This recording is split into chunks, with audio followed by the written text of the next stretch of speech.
Hello, my name is Hanson Oak, and I'd like to tell you my story.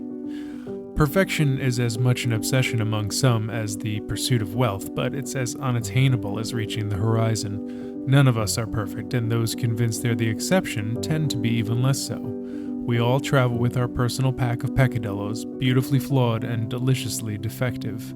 And while we tend to be hardest on ourselves, many times the people around us do not escape the judgment against an impossible ideal.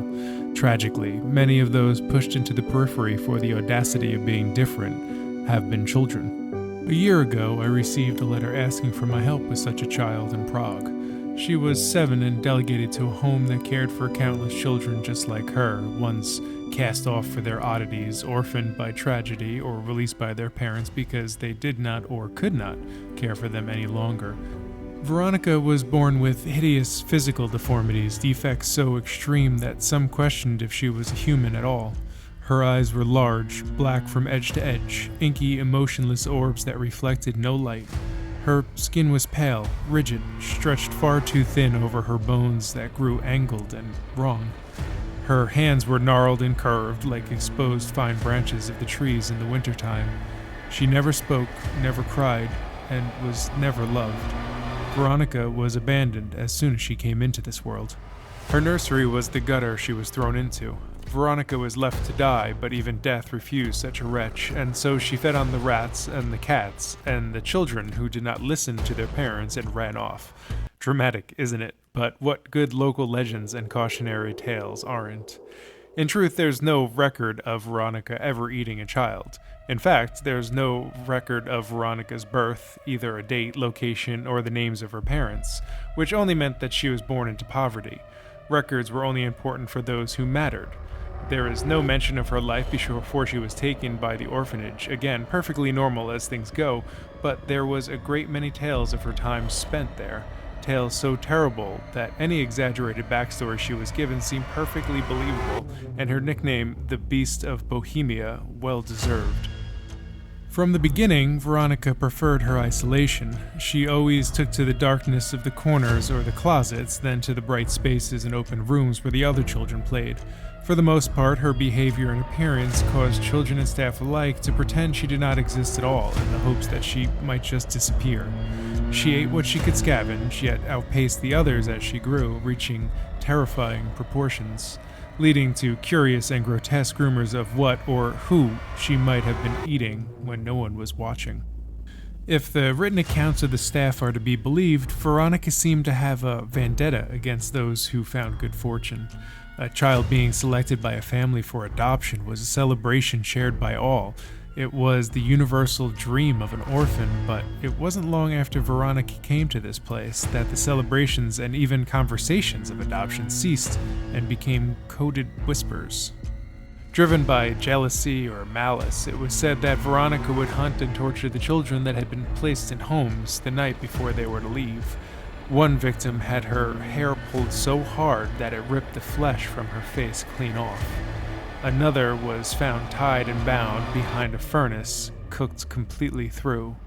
So secrecy was paramount. On any given day, a child would simply disappear, and the other children and caretakers were left to wonder if they had found a new home or if Veronica had found them. When I arrived, I saw the once grand home for children leaning and tired from being pushed upon by time and pulled upon by gravity. Its facade was nothing more than a heap of brick, plaster, and plywood. Gomez de Luz, the man who had written me, waved enthusiastically from the far side of the building. People are always excited to see me when I arrive, and equally excited to see me leave. The horror in the middle tends to have a taste that lingers. I was on my way to Hungary on account of a creature eating the feet off of coma patients in a rural hospital, and I told him I was happy to help in any way I could while I was here. He explained the building was to be restored and resurrected to its previous function of housing and healing the less fortunate in society, but when a few structural engineers entered to investigate the undertaking, they never came out, and they were not the only ones. Dozens of people were lost to the belly of this building, and the ones who did make it out were stricken mad by whatever it was they experienced.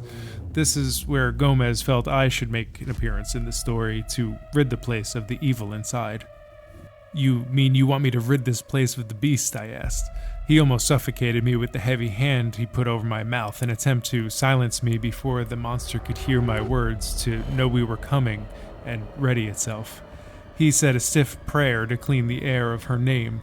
He relaxed, reached into his pocket, revealing a gun. I asked what he planned to do with it, and he said if he came to it, he would kill the monster inside. I explained that she was already dead. Neither the gun nor the prayer was going to prove very useful. I reached into my own pocket, where I had a flashlight.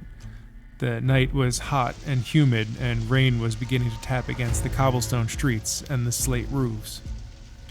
We moved through the window, but the light from the moon and street lamps didn't follow us in.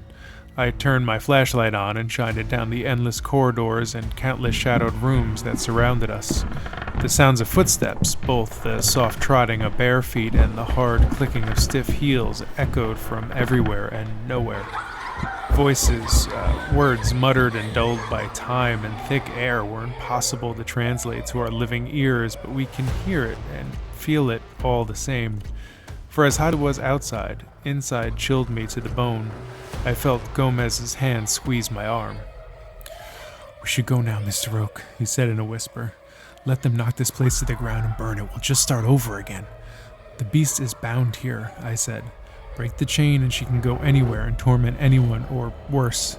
If we're going to face her, we have to do it here and now." The floor above us began to creak. Something was moving, heavy and fast, knocking dust and bits of plaster into the air in my eyes, and I felt the vibration of its approach in my feet. I moved the beam of my flashlight in all directions and readied myself for an attack, for the bite of teeth or the burning of claws, and then nothing.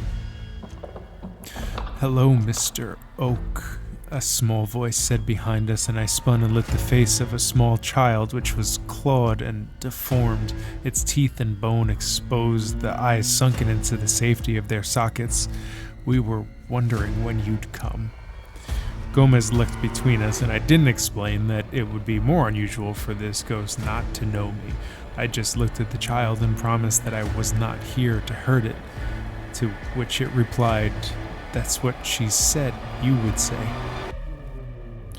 Without warning, the child screamed in a voice that was much too deep and expansive to belong to it. It was joined by a chorus of others, and we looked around and suddenly we realized we were surrounded by dozens of these mutilated children, all growling and crawling out to create a sound that made my head feel like it would vibrate and crack like a dropped melon.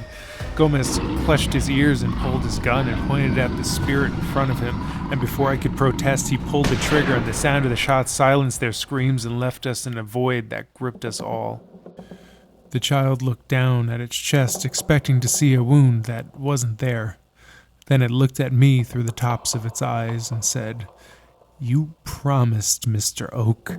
You promised," they all began to say before running down the halls and into the rooms, and then the pounding started again. Something large and heavy was making its way towards us, moving through the building, the walls cracking and the floors buckling as it went. Our eyes moved with the sound, tracking its movement above us until we settled our gaze on the wide staircase at the end of the hallway. Everything went silent. The creaking of the creature above us, the footsteps, the voices and sounds of the children's spirits around us, the rain, the wind, the world. So quiet I thought I'd gone deaf. Then the bang of a footstep, the crack of wood. It was coming down the stairs. Veronica dragged the shadows with her as she descended, and I found my breath no longer coming as I watched.